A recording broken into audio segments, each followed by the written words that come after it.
Alors le strobisme, c'est quoi? C'est une technique en photographie qui consiste à utiliser des flashs de manière déportée. Qu'est-ce qu'on entend par déporté? Eh bien tout simplement, le flash ne se situe pas comme traditionnellement sur la griffe de la caméra. C'est une technique que j'adore parce qu'on va pouvoir travailler finalement un peu comme en vidéo, un peu comme pour ce face caméra où là je vais positionner à différents endroits mes projecteurs. Ça permet de travailler son éclairage, de créer des ambiances différentes et il y a vraiment plein de configurations possibles. Donc cette vidéo, c'est un guide plutôt destiné aux débutants pour s'initier à la photographie au flash déporté. On va parler un peu de paramètres d'exposition, du matériel nécessaire pour le strobisme et je vais vous montrer quelques exemples d'éclairage au flash. Alors déjà, première chose, quand on fait de la photo au flash, les paramètres d'exposition, on va les utiliser de manière un petit peu différente. Le flash, lui, c'est notre source principale d'éclairage. Ensuite, les ISO, ça change pas, on va essayer de les garder au plus bas pour minimiser l'apport de bruit, de grain sur la photo. Pour l'ouverture, ça va dépendre si on est en studio ou en extérieur. Là, moi, je vais vous montrer des exemples en studio. Généralement, on n'a pas besoin d'avoir une petite profondeur de champ. Si on travaille avec un fond photo, un arrière-plan, généralement, il est de couleur unie, parfois abstrait ou parfois à thème. Et justement, ça nous intéresse d'avoir un peu de texture sur l'arrière-plan. Donc souvent, on va travailler à des ouvertures plus petites. Ça va nous permettre aussi d'avoir un meilleur piqué avec l'objectif qu'on utilise. Et puis enfin, la vitesse d'obturation, elle va être limitée par ce qu'on appelle la vitesse de synchronisation du flash. En fait, le flash, lui, il envoie un éclair et l'appareil photo descend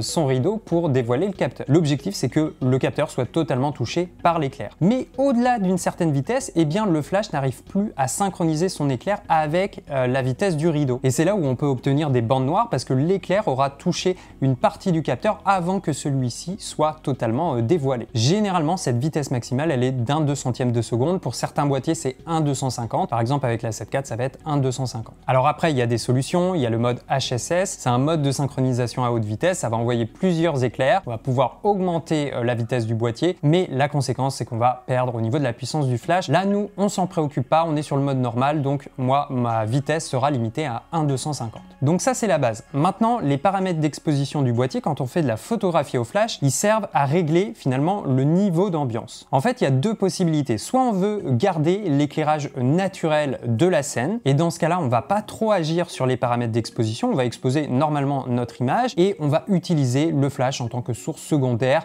de manière assez subtile pour retrouver par exemple des informations sur un sujet à contre-jour pour déboucher une face un peu sombre du visage. Ou alors on va utiliser le flash en tant que source principale. On veut totalement recréer notre direction de lumière et là dans ce cas-là avec les paramètres d'exposition, eh bien on va assombrir énormément la scène de manière à ce que la lumière naturelle de notre scène ne vienne pas polluer notre prise de vue et ne vienne pas trop se mélanger avec la lumière de nos flashs. Généralement en studio, on est plutôt sur le deuxième scénario. On veut entièrement contrôler et créer notre éclairage et en extérieur, ça sera plutôt l'inverse. Le premier scénario, on veut garder le style, le niveau ambiant de notre scène. Le flash, ça sera juste pour compléter, c'est un apport. Tu vois, si je te montre les deux images côte à côte, on a deux ambiances totalement différentes. Là, il y a une scène où j'ai augmenté mes paramètres d'exposition et une autre où j'ai plutôt diminué mes paramètres d'exposition. Alors avant d'aller plus loin, est-ce que tu as déjà imprimé tes photos en tirage? Si c'est pas le cas, je t'invite grandement à le faire et ça tombe bien, c'est en lien avec le sponsor de la vidéo, Salle Digitale. Je vous les ai déjà présentés, j'ai tiré une dizaine de tableaux chez eux. Donc là, je viens de recevoir justement 3 photos que j'aime beaucoup. Alors j'ai fait plusieurs tests, mais finalement le tirage que je préfère, eh bien c'est l'impression sur aluminium. On a un rendu mat, on peut placer ce tableau un peu partout où on veut dans sa maison et je trouve que les couleurs rendent super bien. Alors là, tu reconnais, c'est le blaireau de cette année que j'ai filmé et pris en photo. On a également le loriquet que j'avais pris en Guadeloupe. Donc là, pareil, je trouve que le contraste, les couleurs, ça rend vraiment bien. Et le guépard, eh bien, c'est la même chose. Je retrouve exactement les couleurs de ma photo d'origine. Alors, ils n'ont pas que des tableaux. Salle Digitale, c'est aussi des livres photos, des tirages simples, des posters, des cartes, des cadeaux photos, des calendriers. Il y en a pour tous les goûts. Vous avez un lien en description. Alors ensuite, au niveau du matériel, on a besoin de quoi? Moi, dans cette vidéo, je vais utiliser des flashs de chez Godox. Donc je les utilise depuis plusieurs années et c'est une marque relativement accessible. Il y a plusieurs types de flash. Le flash Cobra, qui est relativement compact et mobile. C'est aussi le flash qu'on installe habituellement sur la griffe de la caméra. Après, il y a le flash Studio, qui est plus imposant, mais aussi beaucoup plus puissant. Généralement, il a besoin d'être branché sur secteur. Et puis, il y a des flashs un peu hybrides qui ont plus ou moins la puissance d'un flash studio avec l'aspect plutôt compact du flash Cobra. Donc par exemple chez Godox on a l'AD200 ou encore l'AD300 Pro. Mais le plus important ça va être le système système de déclenchement du flash. La plupart du temps, on va utiliser les ondes radio. Il y a quelques années, on avait besoin donc d'un transmetteur sur l'appareil photo et en plus des récepteurs à chaque flash utilisé. Aujourd'hui, beaucoup de flash possèdent déjà un récepteur intégré. Donc c'est le cas par exemple de ces flash Godox que j'utilise aujourd'hui. Donc on a juste besoin d'un transmetteur pour les déclencher. Donc c'est un boîtier comme ça qui vient s'installer sur la griffe de la caméra. Alors le fonctionnement, il est relativement simple. Pour synchroniser les flashs avec le déclencheur, il suffit de choisir un canal et un groupe par flash. Ensuite, on a même accès à la puissance du flash directement à partir du déclencheur. La puissance d'un flash, elle s'exprime en nombre guide. Sur le flash, on trouve des fractions, donc 1 sur 1, c'est la pleine puissance, et puis après, 1 demi, 1 quart, 1 huitième, 1 16e, 1 32, 1 64, et souvent, ça va jusqu'à 1 128. Donc là, c'est pas compliqué. Une fois que vous avez fait vos réglages d'exposition sur le boîtier, eh bien on teste le flash, on teste une photo. Si c'est trop puissant, eh bien on descend la fraction. Si c'est pas assez, on la monte. Ensuite, l'intérêt de travailler au flash, c'est qu'on va pouvoir utiliser différents accessoires pour modifier, façonner notre lumière. Alors ne pas oublier les pieds lumière, j'avais fait une vidéo là-dessus il y a quelques années. Évidemment, en fonction de la taille du flash, de son poids, il va falloir un pied plus ou moins solide, d'autant plus si vous utilisez une grosse softbox. Là, c'est important d'avoir un pied solide et bien ancré au sol. Moi, les pieds qui m'ont jamais déçu, c'est les pieds en inox de chez Neewer. Les prix ont pas mal augmenté depuis, mais je trouve que c'est toujours la meilleure référence. C'est vraiment les pieds les plus solides, les plus stables. Ça monte très haut et tu peux les équiper avec de grosses softbox. Après, si vous êtes un peu limité côté budget, je viens d'acheter là pour tester un pied de chez Godox. Il est vraiment pas cher du tout. C'est le Godox 260T. C'est un pied à air comprimé. Il a l'air franchement assez solide. En plus, il monte haut. Là, par exemple, c'est celui que j'utilise pour porter l'aputure avec la softbox. Et c'est aussi celui que je vais utiliser là pour le shooting avec l'AD300 Pro et sa softbox. Je vous ai mis tous les liens en description. Et puis au niveau du fond photo, c'est du Ket Backdrop. Je viens de vous en parler sur la chaîne. C'est une marque que j'aime beaucoup. J'utilise leur fond maintenant depuis 5-6 ans. Là, en ce moment, je teste quelques-uns de leurs fonds photo à thème. D'ailleurs, il y a des promos en ce moment, donc ça peut être intéressant. Et puis, vous avez également un code de réduction en description. Donc là, on a une belle scène d'automne et justement, ça va être intéressant de voir comment exposer le fond. Parce que justement, là, je pense qu'il va falloir éviter de trop sous-exposer le fond qui soit trop sombre parce que là, on est censé avoir un fond photo d'une scène extérieure. Donc, on doit avoir un rendu quand même assez lumineux, d'où ce que je vous ai dit un peu plus tôt, de faire attention avec les paramètres d'exposition pour garder un niveau correct et suffisant au niveau du fond. Allez, je vous montre le rendu de ce shooting et quelques exemples de setup avec des flashs déportés. Donc là, j'ai utilisé 3 flashs, l'AD300 Pro avec softbox en keylight, l'AD200 en contre et le Flash Cobra V860 parfois en fill light, en indirect avec un parapluie et parfois avec un bol sur le fond. Alors premier setup, voilà quelques exemples de photos. Là, c'est vraiment le fichier brut, c'est le RAW sans aucun développement. Et à gauche, tu as donc les coulisses, le behind the scene. Donc là, on peut voir que sur la gauche, j'ai ma softbox, donc avec l'AD300 Pro. Ça, c'est ma keylight, ma lumière principale. Sur la droite, j'ai le V860 là qui est utilisé en indirect avec le parapluie. Donc ça permet de rehausser un petit peu le niveau sur le côté opposé à la keylight parce qu'autrement on aurait eu vraiment un rendu très sombre. Alors ça peut être l'intention, mais là je voulais quand même ouvrir un peu l'image, je voulais quelque chose d'assez lumineux. Et puis en arrière-plan, sur un C-stand là avec un déport caché derrière le fond photo, j'utilise l'AD200 avec un bol réflecteur pour me faire un contre et me détourer un petit peu de l'arrière-plan. En plus ça reprend un peu la directivité de la lumière par rapport au fond là d'automne de notre scène extérieure, donc je trouvais que c'était important de l'utiliser. Donc tu vois, la scène ressemble à ça, on est dans une petite pièce mais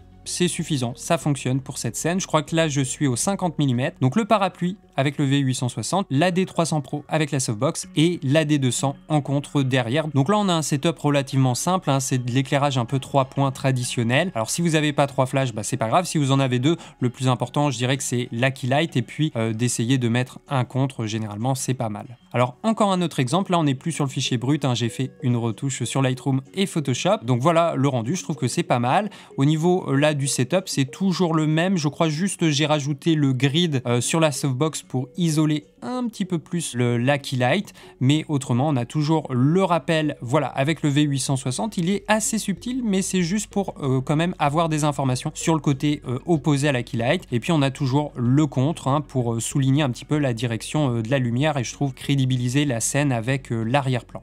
Alors après, j'ai modifié un peu mon setup. La softbox, elle est passée de l'autre côté. L'AD200, il fonctionne toujours, il est en contre. Par contre, le V860, je l'ai changé. Là, je l'ai positionné, voilà, quasiment en contre 3/4, on va dire. Alors il est plus proche du profil et l'idée c'était d'éclairer essentiellement le fond. Il doit me toucher un petit peu, donc c'est pas grave, ça renforce un peu la directivité, mais l'idée c'était surtout de renforcer un petit peu le niveau sur le fond parce qu'on a quand même là un fond photo type extérieur jour, donc s'il est sombre ça va paraître un petit peu bizarre et on va trop ressentir l'éclairage studio. Donc voilà le rendu, tu vois on a un peu plus de punch sur le fond, on sent la directivité de la lumière, donc ça j'aime bien. Et puis du coup comme là il n'y a plus de rappel, on a une scène un peu plus contrastée sur le visage, mais voilà, ça fonctionne, tu relèves un petit peu les ombres sur Lightroom et ça fait le taf. Donc voilà encore un exemple de ce qui est possible.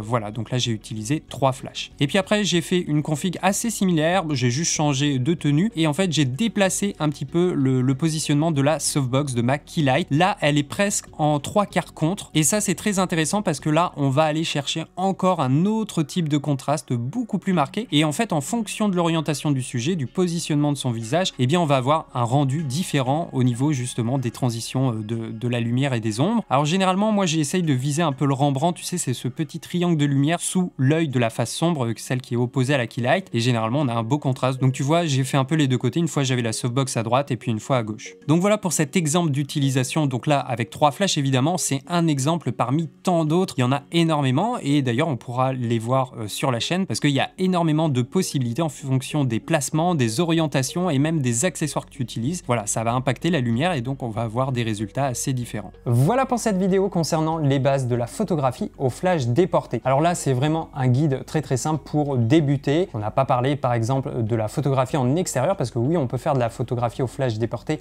en extérieur, ça peut être très intéressant. D'ailleurs si c'est un sujet qui vous parle, qui vous intéresse, faites-moi signe en commentaire. Donc voilà, rien de bien compliqué, ça peut faire un petit peu peur au début le flash, mais dès que vous avez votre système de transmission, dès que c'est relié au déclencheur, bah voilà, il y a juste à trouver les bons paramètres pour trouver la puissance au niveau du flash, les paramètres d'exposition, et puis après c'est parti, c'est de la recherche, c'est des tests pour essayer de trouver le bon angle, la bonne direction de lumière, le bon accessoire, mais c'est très intéressant parce que ça permet de travailler l'éclairage et petit à petit c'est comme ça qu'on va obtenir de meilleurs résultats. D'ailleurs n'hésitez pas à m'identifier, à me taguer sur Instagram en story si vous faites des photos au flash, voilà, que ce soit en studio, en extérieur, j'irai voir ça avec grand plaisir. Bon, j'espère que ça vous a motivé à essayer la photographie au flash déporté. D'ailleurs, je vous invite à me dire en commentaire quel type de flash vous possédez, qu'est-ce que vous utilisez en ce moment et peut-être quel est votre setup, votre configuration de lumière préférée. Allez, c'était Benjamin avec Derrière la caméra, on se retrouve tout de suite sur la prochaine vidéo.